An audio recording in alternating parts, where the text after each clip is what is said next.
On. All right, this is number 24 for my 30-day habit building session for myself. Mm-hmm. And this is, I don't think I got your name. Jenna. Jenna. I'm Gary, if you remember. Jenna Starkey. And we're just going to talk about a little bit about herself and her company that she's involved with, which is called CTI, and it's a life coach program. She was the recipient of it for a while, still a current client, right? And she took the courses herself, and she's coaching as well, part-time. Yes. So I'm getting certified through the Coaches Training Institute, that's the CTI, and it's like a year program, and it's like the gold standard for coaching, and it's flagship offices in San Rafael, and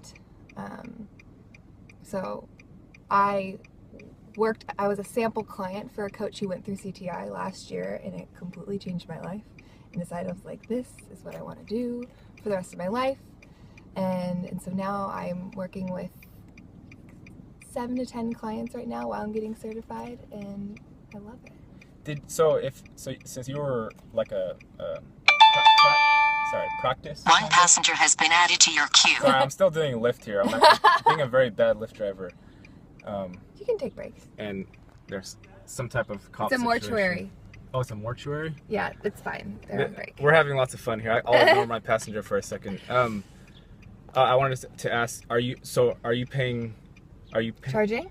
Are you paying for your session if you're practice for somebody else right now? Yes. So everyone's kind of a solo practitioner who goes through CTI. CTI is just the training hub, basically. Okay. So I am paying my own coach, like a monthly fee, Okay. and then all my clients pay me individually. And the fee is, tell the people what the fee is. I pay my personal coach $125 an hour, actually, which is on the low end. She's new. And then I charge $100 an hour. But I'm working on building out some stronger packages. And are there people out there, there have to be like people at the top that have all kinds of clients. Oh yeah. Raking in the money. Oh right? my gosh. There's life coaches everywhere. And I was telling you that not all life coaches are equal. Like, there are a lot of life coaches out there who don't know what they're doing. They don't, they think that they give good advice. But good coaches don't give advice. It's about like seeing a client as creative, resourceful, and whole, and like understanding this model about how to help them get out of their own way, right? But there's some amazing coaches out there that have built a really big community, like a big network, and so they can do group coaching like remotely, online, over the phone, with like hundreds and hundreds of people, and so they can make bank doing that. And it's effective if they have the right like structures and templates and like awareness of who their client base is. They can be really effective. You mentioned struggling millennials Yes. that were unsatisfied with their current work situation. Yeah. So that's like the niche I've kind of fallen into. You fall in that niche as well, right? Yeah. Well, Are you 30 yet? no, I'm 27. 27. So Okay. I'm just starting out building this practice, and have found in San Francisco specifically that there are a ton of millennials who are like climbing the corporate ladder, or like working in tech companies, making a ton of money, and they're just, they're not fully fulfilled. They're like watching the clock tick by, and they, I think our generation really cares a lot about, meaningful work, and so I'm working with people to figure out what makes them happy. Not just the rat race. Not just the rat race. Climb the ladder till you find the top and you're about dead and you're ready to jump off. Exactly. Or something like that. Yeah, I don't want that for people. Yeah. Most older people don't. Most of the older people I know aren't even aware of that like sort of mindset whatsoever. I know. And if I ever talk to them about wanting to be fulfilled or wanting to be passionate about what I'm doing or not liking the idea of money in the first place, then it's just like whoosh. Yeah. They don't even. Hi, Eric. They don't even understand. Okay. His Yeah. name's Eric? Yeah. You know him? Yeah, I live right here. These are my friends. Okay. Cool.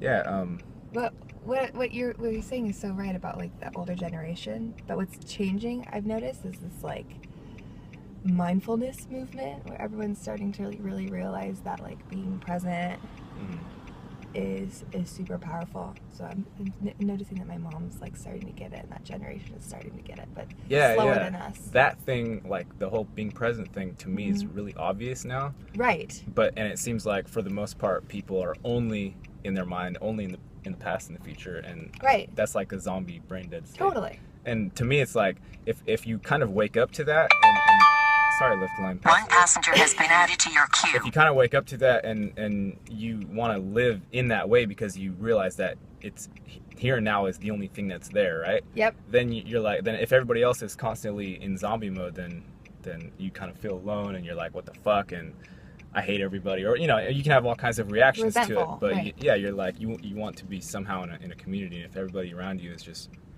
you know, out there somewhere, then it's weird. Yeah. But it's good to find people that share that basic knowledge at least. Yeah. And you can have some sort of like a ground framework to exactly. And it really is just like an education. Like once people learn how to do that, you know, it can change their life. But a lot of people just don't know how to do that, like how to be present and know the framework. Right. And it's simple once you know, once you learn. It's uncomfortable at first to try to, even the thought of like meditation, the thought of like not looking forward the next 10 minutes, the next hour, and the next 2 hours, and tomorrow, and next week, and next year, and blah blah blah. It's hard, you know. It's been a habit. Hi.